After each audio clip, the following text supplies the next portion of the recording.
сябры. Зовут меня Виктор Греков. Живу я в микрорайоне Казимировка. Гэты микрорайон в основном новобудовля. І як у большасці новобудовляў, у ім адсутнічаюць многія сацыяльныя аб'екты. У першую чаргу комплексна паліклініка.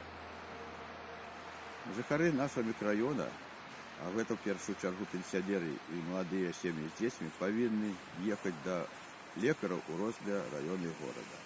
А гэта займае шмат часу і пересадкой некалькими видами транспорта.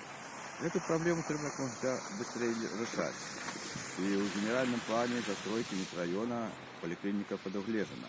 Але влады отказываются, что грошей на яе их нема. А в этот час тут побач яны будуюць, мабуть, помнік сабе у выглядзе вялікай трыумфальнай аркі. І сродкі на гэта ў іх і зусім не маленькія ёсць. А мясцовыя дэпутаты, якіх, на жаль, не мы з вами выбіралі, а якіх прызначила ўлада, зусім не звяртаюць увагі, куды і як улады выкарыстоўваюць нашы грошы. А грошы не бываюць дзяржаўных, грошы народныя, і яны патрэбны, яны павінны ісці ў першую чаргу на патрэбы народа. Это школы, паліклінікі, дарогі, добрапарадкаваныя двары. Таму я, Виктор Греков, вылучаю свою кандидатуру на выборах у мясцовыя советы и балатуюсь у Могилевский городский совет.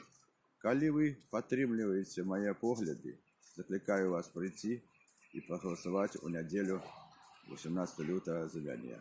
Таксама закликаю вас присоединяться до моей команды христианских демократов. Разом с вами мы сможем зрабіць многое. С повагой до вас, Виктор Греков, христианский демократ.